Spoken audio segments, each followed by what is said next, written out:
thank you very much. It's a great honor to be with a friend of mine, a man who is respected all over the world, actually, but he's in charge of NATO. He's the Secretary General, Mark Rutte, and he's really done a great job. He was not too much involved when they weren't too nice to us in our recent little military skirmish, but he is a man that's respected by everybody. And Mark, maybe you'd like to say a few words. Absolutely. And a few things I want to share with the media, with you being here at present. And it's about your leadership. First of all, about Iran. I really want to make clear how important it is what you are doing on Iran. This is, first of all, about the nuclear capability Iran was basically getting its hands on.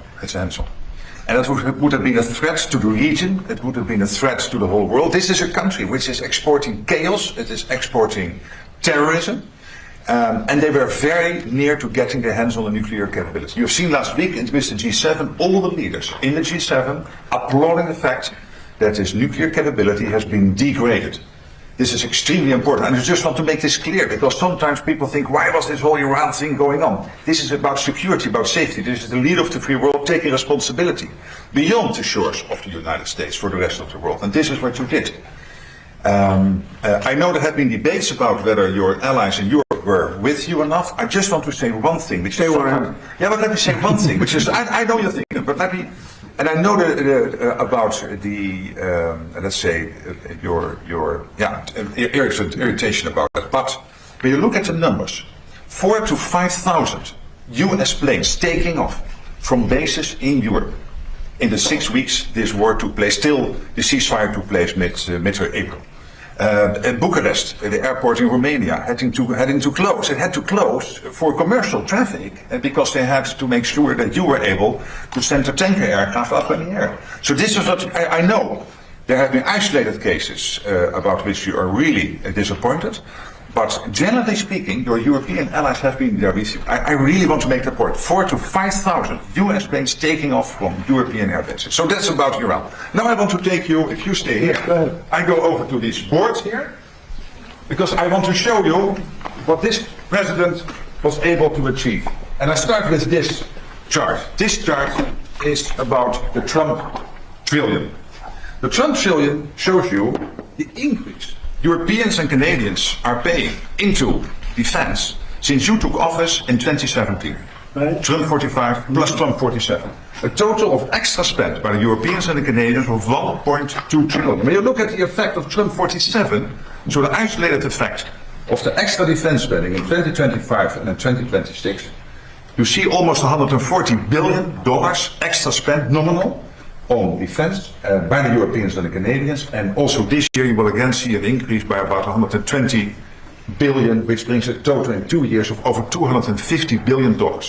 I can assure you, this is because of Russia, because of the threat, but I'm also absolutely convinced that you, being President of the United States, being consistently pushing for something which since Eisenhower has not been achieved, which is the Europeans equalizing their defense spending with the United States, this is your evidence. Then, when it comes to jobs, look here. In total, 195,000 jobs being supported by investments. Investments from European companies into the United States, 83,000 jobs supported by that. 112,000 jobs created by the fact that Europeans are massively, about half of all their defense spending when it comes to defense industrial output is spent in the United States. 112,000 jobs. Last year they spent $54 billion on US defense industrial output. There is now an order catalog, an order backlog of $300 billion. So $300 billion of defense spending from Europeans, buying this in the US over the next couple of years, which is already on the order book. Last year 54 billion, a total now order book of 300 billion, totally almost 200,000. These are real jobs, real people, like you had yesterday when you spoke in Pennsylvania, the people behind you. But I want to say two things more, if you allow me. First of all, to get all of this done, we had to increase the defense industrial output. There is a big problem. The problem is that both in the United States and in Europe we are not producing enough. Our stockpiles have to be replenished because of the war in Ukraine and what we do there, and for all other reasons. You have taken leadership here. Last week you signed the Defense Procurement Act. You made it possible for companies to work together to be able, therefore, to ramp up their defense production. You have been very harsh with them a couple of weeks ago. I had one of them over in my office. Yeah, it was really harsh. I had one of them over in my office. He was still trembling. One of the CEOs. And I said, this is good. This is exactly what we need. Because we need this extra defense output. This is important for Europe. When I point at all these jobs, of course, also many jobs being created in Europe and in Canada, but again, almost 200,000 here in the United States, supported by all these investments. But it is about defense industrial output, and this is also what the Ankara summit has to be about. The whole first day will be about defense industrial production, because we can spend as much as we want, but we need the interceptors, the missiles, we need the tanks, we need the artificial intelligence, etc., etc. And this is what you are doing that in the US, but also therefore putting all that pressure on the defense industrial base. And finally, you had the G7 last week. I think that was a big success. What you've seen there is that, yes, you are President of the United States, but I want to make this point. For me, you are first of all the leader of the free world. In 2 weeks in Ankara, you will have not 7 countries, you will have 42 countries, the 32 allies, US and the other 31, but also 9 or 10 other countries from the Middle East, from the Indo-Pacific. And they want to hear your lead. You will provide that, I know this. This is what you do in Iran, this is what you do in defense industrial output, on spending and all of this. You being leader of the free world, and now we see it with Ukraine, the fact that Ukraine stays strong in the fight, that you still provide all the stuff they need, paid for by European and Canadian allies, fair enough, but very important for them to stay in the fight and all the other things the United States is doing. So I'm really looking forward to that summit. I know that Erdogan, the president of Turkey, looks forward to receiving his good friend Donald J. Trump. But I just wanted to tell this story because, ladies and gentlemen of the American media, this is important. This is your president, but also the leader of the free world, taking the leadership role as is necessary. Thank you very much, Mark. Thank you very much. Any questions, please? Mr. President, after all this, you've been so transformative vis-a-vis NATO, and I think the Secretary General just stated that. You transformed NATO, the likes which nobody would have even thought that you could have done. After all that, do you still think the European allies, like you told me, treated you badly? And if so, what can they do to make things better? And to you, Secretary, can you confirm that all the thousands of flights, as you stated today and yesterday on Fox News, are in compliance with NATO treaty? Sorry. Well, let me just say, he's been a friend of mine. He's a great guy, great leader, great Secretary General. Everybody respects him. And I appreciate your nice words, but you really have done a good job. And I think if anybody else were in that position, we wouldn't even be meeting today, to be honest with you, because we were let down. We didn't need help on this at all. We demolished them in literally the first week. But it would have been nice if they would have said, we'd like to help. We didn't even need it, but it would have been nice if they said that. They didn't say it. But as Secretary General, and he's the boss of the whole operation, he was, I believe if I would have called him, and I didn't bother doing that because I was doing individual countries just to take the temperature and see how they were doing. But I think if I would have called him, he probably would have found a way to help if we needed it. I feel, would have been a little bit different. But I was disappointed. I was disappointed with Italy. I was disappointed with the UK. He's now gone.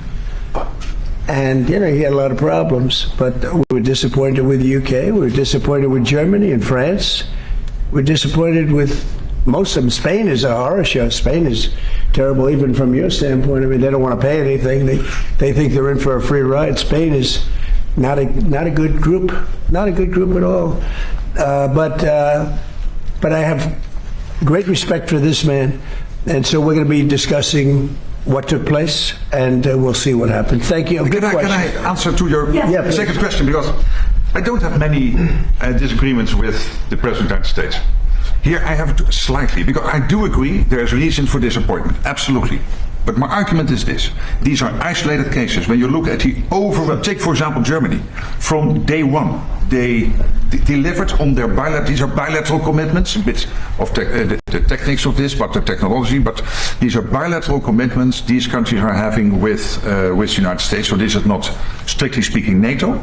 The bilateral commitments, they all did what they promised to do. And this led to between 4,000 and 5,000 US planes taking off from Europe. I would argue it would have been very difficult to do Iran without having Europe as a power projection platform for the United States. Delivered again, he's right. There is also reason for disappointment. It is a mixed bag. Well, the big question is, are they paying the 5%? They agreed 6 months ago when we were together to pay 5%, and for the most part, they're not paying. Well, when you look at the numbers, take for example Germany. So we agreed they get a couple of years to get there because you cannot spend it in 1 year because you have an absorption problem. But Germany, for example, Germany is doubling its defense spending between 2021 and 2029. They will spend over 150 billion by 2029, which is staggering, more than the French and the Brits combined even. Take the Dutch, and Poland and the Baltics already there.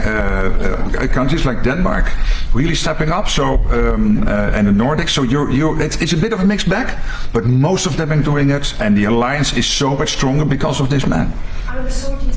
Please, yellow dress. Thank you, Beth Turner from GB News. You mentioned that our Prime Minister has got one foot out the door. The new guy's coming in, Andy Burnham. What do you know about him, Mr. President? And what does he need to do to improve the relationship between our two countries? The new incoming Prime Minister, Andy Burnham. I don't know anything. I see that he was, I guess, the mayor of a town. I hear he's extremely liberal. Extremely. So that means he probably won't open up the North Sea. You know, I gave Keir Starmer some pretty good advice. I said, open up the North Sea. Go to Aberdeen, which was the hottest city in the whole continent. It was the oil city. It was the oil of Europe, and they closed everything. It was terrible. I saw it before my eyes, and I couldn't believe it. The North Sea is loaded. I have had every oil company come to see me. Sir, could you give us access to the UK? We would do anything to drill in the North Sea. And they haven't even found what's there. The amazing thing is they buy their oil from Norway, which gets the oil from the North Sea. Think of it. And they pay a big premium. Norway's got now $2 trillion in the bank, and UK is dying. So they should open up the North Sea, and it's an easy one. And a lot of good things are going to happen. It's among the greatest fields in the world. Peter? President Trump, great night for Democratic Socialist candidates last night. In the New York primaries, they swept and knocked out 2 incumbents. You're from New York. Why do you think it is that now the endorsement of Zohran Mamdani means more than the endorsement of Hakeem Jeffries? Well, they're going radical left. They're going really, you talk about the Democrat socialists, it's really communist. These people, I watched that woman last night. That's not a socialist. I know socialists. That woman is a communist. And you know what they don't say is that I was 16-0 last night. But mine were a little more boring, a little more mainstream.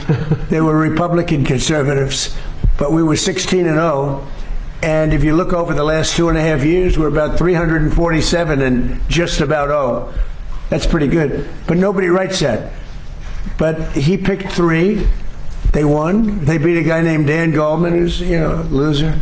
He was one of my prosecutors, one of my many prosecutors that they used on me. Dan Goldman, not a good prosecutor, fortunately, but he's now looking for a job. I was very surprised to see, because he's a pretty liberal guy. When they go more liberal than Dan Goldman, they're really into Never Never Land. Does this tell you that the Democratic Party's 2028 nominee will likely be, or could likely be, a Democratic Socialist? Well, it should make it easier for Republicans, because most of the nation is composed of sane people.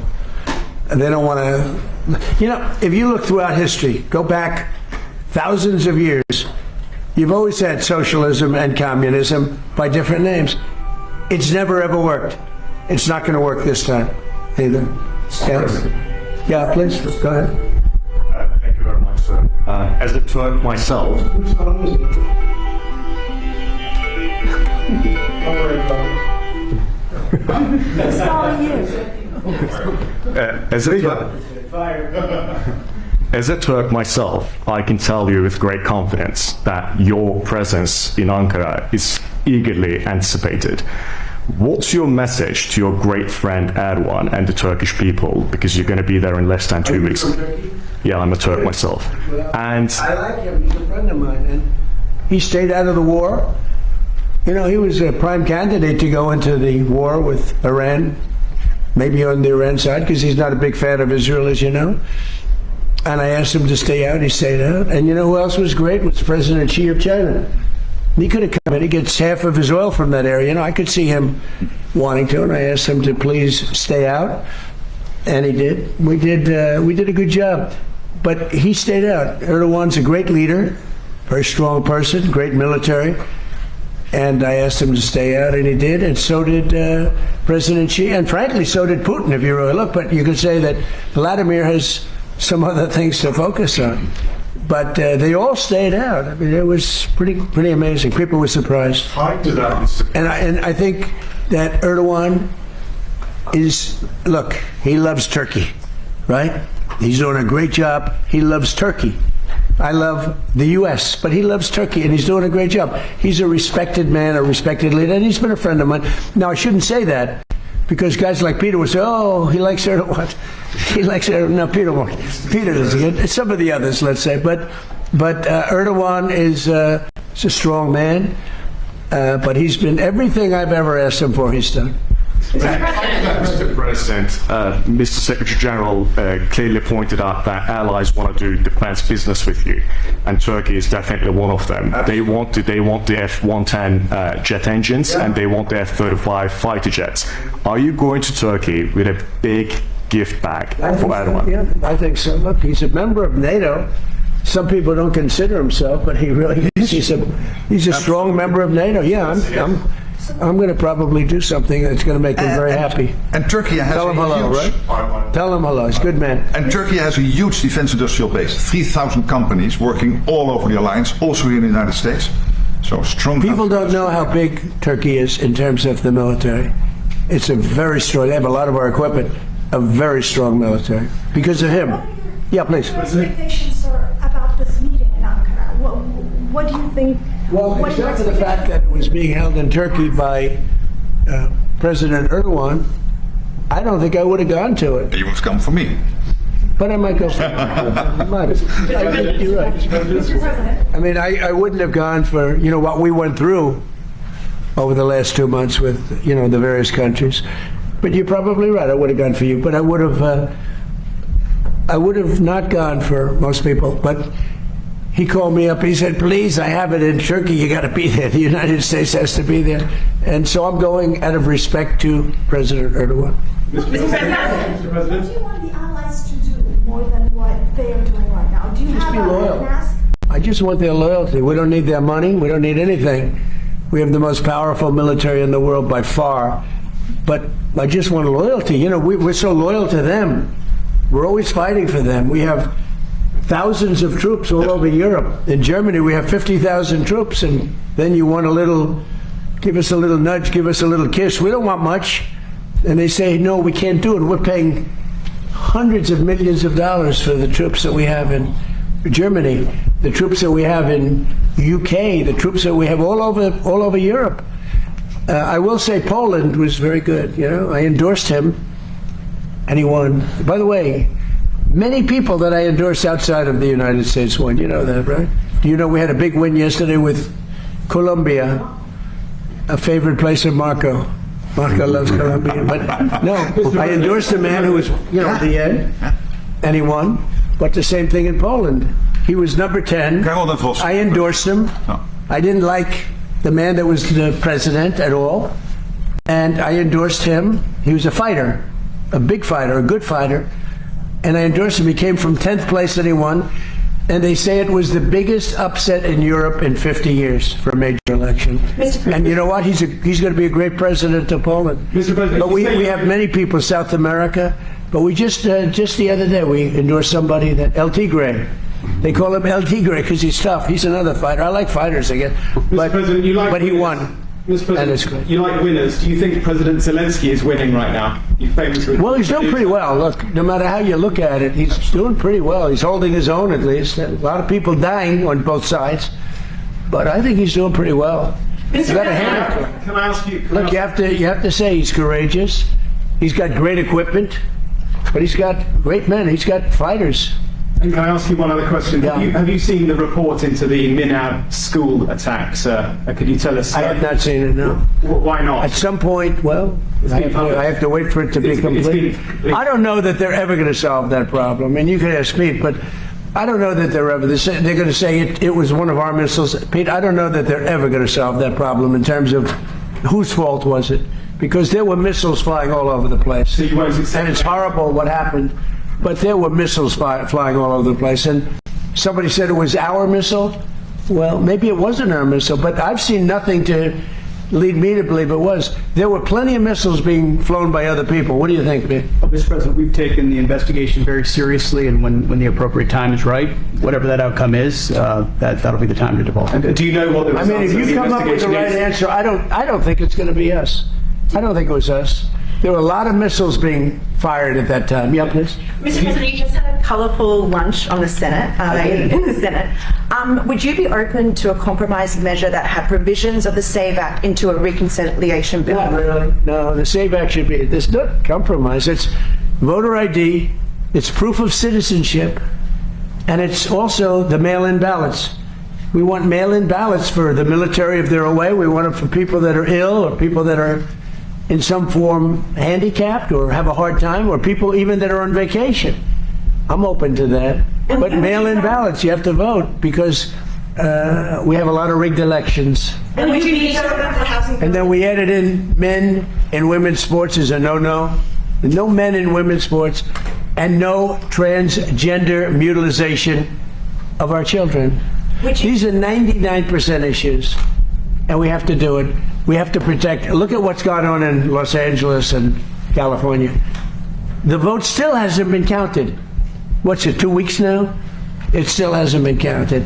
And I don't know Spencer Pratt, but I watched him and he was doing really nicely. All of a sudden he's out. And I said he was going to be out because he was doing well. And then a week later, they started saying, oh, he's starting to lose favor. He's starting to lose. I said, they just rigged the election. And they were going to do that with Steve Hilton. He's a good man. And I asked the U.S. Attorney to go look at their votes. And as soon as I did that, they announced that Steve Hilton would be a finalist. So, no, we have rigged elections. Now, in my case, I made it too big to rig. Remember the expression, too big to rig? But we have rigged, and we have to have voter ID. If we don't have voter ID and proof of citizenship, but basically it's the Save America Act. Everybody wants it. Everybody is it, including Democrats. 87% of Democrats want it.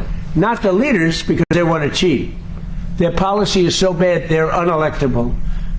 Would you veto the housing bill if it came to your desk, sir? Would you veto it? About what? If the housing bill that you didn't sign today, if it came No, to I your desk? said I'm not signing the housing bill. I want to see what happens with Save. Look, the housing bill is housing. I made billions of dollars with housing. I know housing better than anybody, maybe anywhere. It's all about the interest rate. Lower the interest rates, you can have all the housing you want. But you have to understand, I don't want to hurt people that own houses too. These people, for the first time in their lives, they have valuable houses. They become rich. I don't want to hurt them either. Sir, What you want to do is what good for everyone? Get the interest rates down. We have this numbskull that was the head of the Fed before, and he's a stupid person. And we call him too late because he was too late with the interest rates all the time. We need low interest rates. Low interest rates will solve everything. Will solve that. Now, despite that, we're doing well with housing. But where we're really doing well is oil is plummeting and costs are coming down. Affordability, we're doing great. The Democrats gave us a tremendous affordability problem, and we're reducing prices a lot. if the secretary Our new Prime Minister will be installed in a matter of weeks, could be 3 or 4 weeks. Would you want to be the first person on his list to visit globally? No, but I think we're probably of a different persuasion. He's very liberal. But, you know, I got along well with Starmer. I disagreed with Starmer. I said, you have two problems, immigration and energy. And crime, too, by the way. Crime. You have a terrible mayor of London, by the way. I don't want to cause any problems, but your mayor of London is grossly incompetent, a bad person, and a horrible representative for your country. You know that. That's why you're smiling and laughing, and it's true. But you know that. The mayor of London is a horror show. But you have a crime problem. You have an immigration problem. The immigration helps cause the crime, by the way. And you have a tremendous energy problem. You're building stupid windmills all over the country, and they don't do the job. You have the greatest oil field in the world, one of them. It's called the North Sea oil. All you have to do is bid it out to Exxon, Chevron, Shell, British Petroleum. They are begging to go there and pay billions of dollars. And because the left is so crazy, they don't want the money. And the country is losing. I mean, it's going to go, your country is going to go bankrupt. Think of it. You have one of these. Now, most countries don't have that. You have the North Sea oil, and you have the best part of it. Think of it. You go to Norway, who doesn't have the best part of it, and you give them, and they have $2 trillion in the bank. You know, they have $2 trillion, maybe more, because the UK pays them all this money and others. But you have one of the greatest fields, and I told this guy 15 times, and he wouldn't do it. I said, you're going to lose your prime ministership. And he did. In fact, I called it about 3 days early, right? Remember I said he was leaving? I wonder if that nudged him out. Mr. President, on land, sir, would you block a final Iran deal if it included any kind of fees on shipping or maritime activities? It would be unacceptable to me, because we have numerous straits, and if you did that for them, you'd have to do it for other people. You have other straits. Well, I wouldn't allow it there either. Yeah, it would be a game changer. And have you made progress on munitions building in Europe? That's obviously something. Yeah, we always make progress. Some of the countries that he represents are as good as him. He's great. They're lucky they have him. They're lucky they have that guy. And the production. They're behind you. How do you think that Congress voting to end the war with Iran, even in a non-binding way, impacts your negotiations with Iran? So we're doing great in our negotiations with Iran. Right in the middle of one of the key things, which we're going to get anyway, we have breaking news. The Senate has voted that they'd like Trump to stop the war. So Iran sees that and they go, what's that all about? Now, you know it's meaningless, right? But I had lunch with them. We had 4 Republican senators and all Democrats. You know, Democrats, they want to lose the war because they're stupid. That's why we call them Democrats, you know. I no longer use the E. I've changed the E into a U. We call them Democrats. They're dumb. Their policy is so bad. That's why they are opposed to the Save America Act, because they don't want voter ID, they don't want proof of citizenship. You know why? Because they have to cheat. Their policy is so bad that if they don't cheat, they wouldn't win an election. They're phenomenal cheaters, and they stick together. But you know, the people, the Democrat people, are 87% in favor of the Save America Act.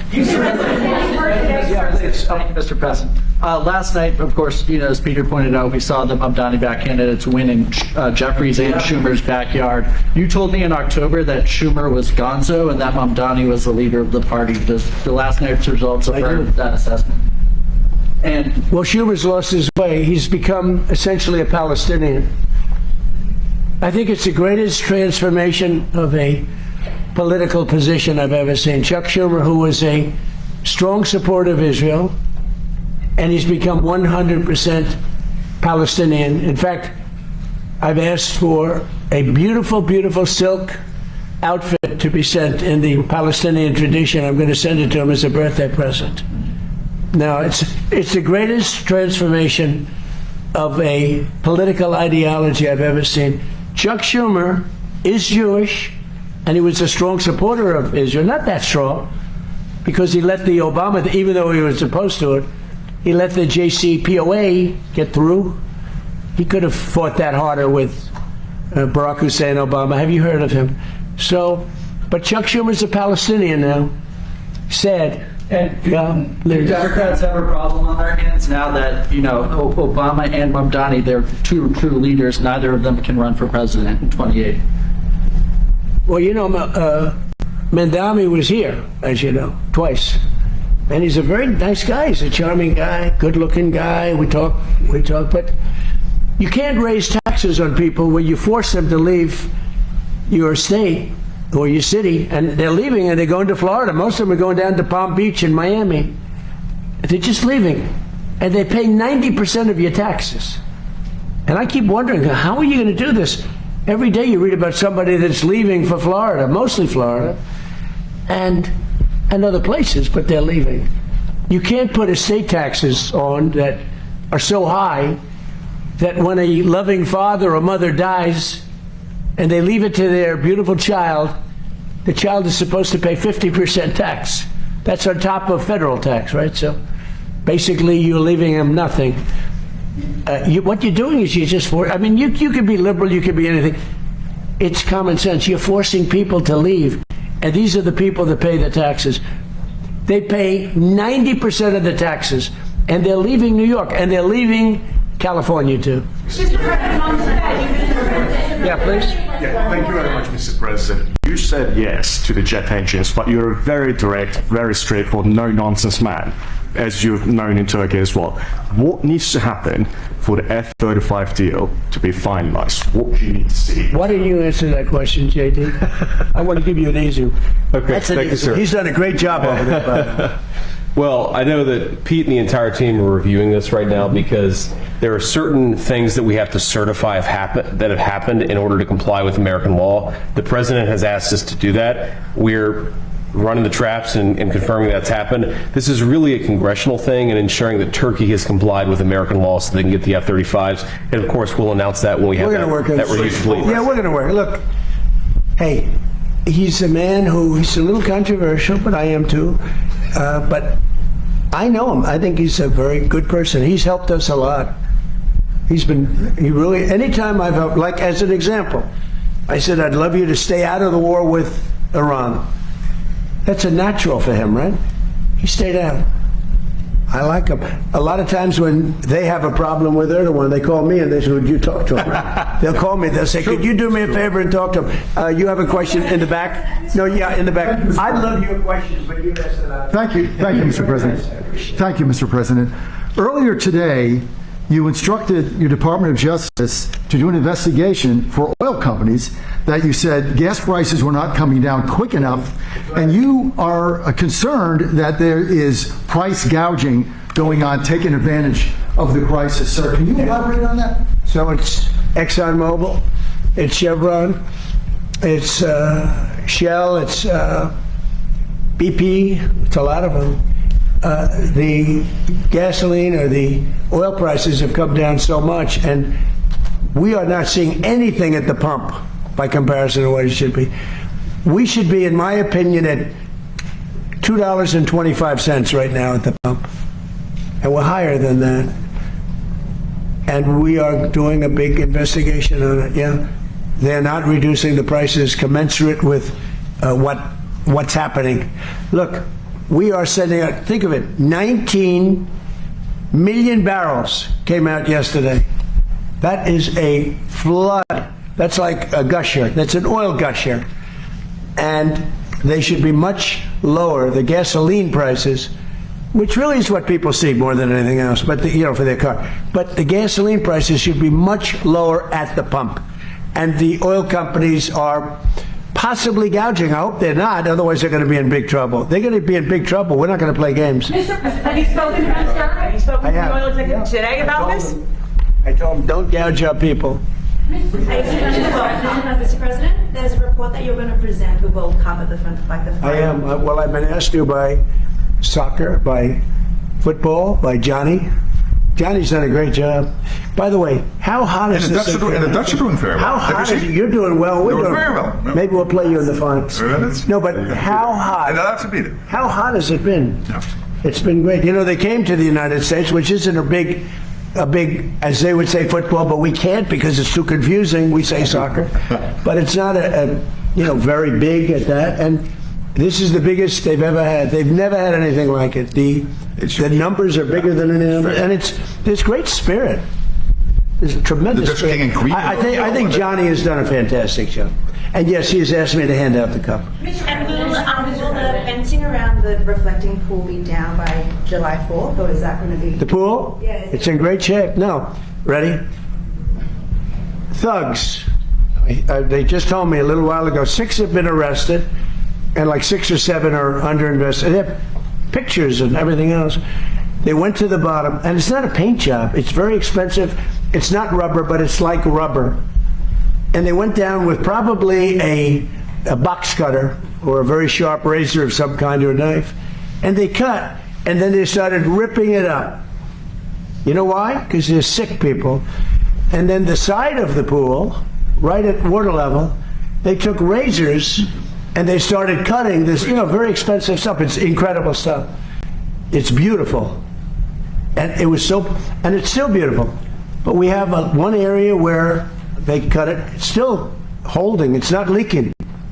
But they heard it. So in about probably maybe after July 4th or maybe before, I don't know, we'll let a little water out because it's at the edge. They'll cut it, they'll replace it, and it'll be as good as new. But these people should go to jail for a long time. There's a statute that I signed when I had my first term, that if you do anything to hurt statues or monuments, fountains in Washington, D.C., or federal fountain, it's actually federal all over the country, but you go to jail for 10 years and there's no shortcuts. In other words, it's not 5 years for good behavior. It's a very tough statute, and so tough that it really hasn't been used very much over the years. But I used it when they had a problem in Washington where they were trying to hurt, the sickos were trying to hurt things, and I announced it. As soon as I announced it, read it, announced it, and I said 10 years for anybody, everybody dropped what they had, including ropes. They had ropes. They were tying ropes around Thomas Jefferson's head, Andrew Jackson right up there. They had a rope around his head with that incredible statue outside. As soon as I invoked it, everybody left. That's still in play. They could go to jail for 10 years. They better be careful. They have a gash on that beautiful pool. It's a reflecting one. This is a very expensive material. Then on top of it, we did a much bigger job than we said we were going to do, because we did all the outer areas and everything else. We did a beautiful job. It's like a piece of glass. And for some reason, this disturbed the radical left lunatics. One of the guys, he's a member or a big payer to Act Blue. He's a big Hillary supporter. He's a big supporter of Sleepy Joe Biden. This is a very political thing. But as I understand it, 6 are under arrest. This was pure vandalism. It's an amazing thing that we did. Don't forget, it hasn't worked properly since it was built, because it always leaked in 1922. So it was built in 1922. So that's 100 years more ago. It's never worked properly. I always say it had great potential. And I said in my first term, I'm going to do something. So Biden and Obama, between the two of them, spent over $100 million. It was a disaster. Obama, because of the environment, took the water from the Potomac, and it was horrible. It was bad. I don't want to have to tell you what happened, but it was really bad. You can read about it.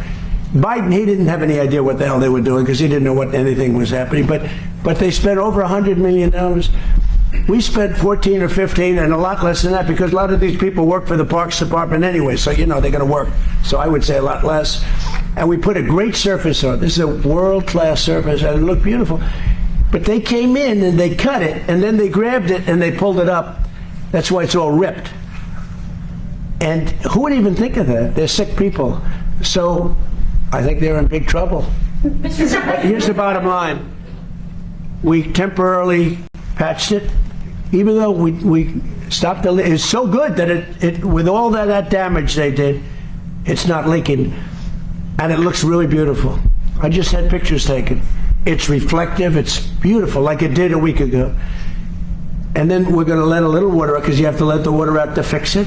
We're going to fix it, and then the water goes back in. It won't take long. We may do it before July 4th, or we may do it just after July 4th. Now, we have it a little bit fenced off because we have a big fireworks display, and tonight, I'm making a speech.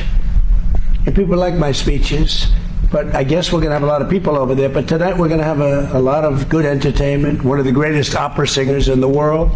We think he's great. Lee Greenwood's going to be singing our favorite song. And we have a lot of great things, but I think I speak at about 7 o'clock tonight, so that's over at the mall. No, but the water looks great. But we will do the final fix-up. But just remember this. They took razor blades 350 feet. Coming from where he comes, they don't do that.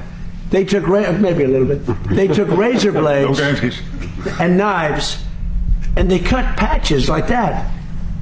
350 feet long. A lot of them are like a foot, a foot, a foot. They cut the lining.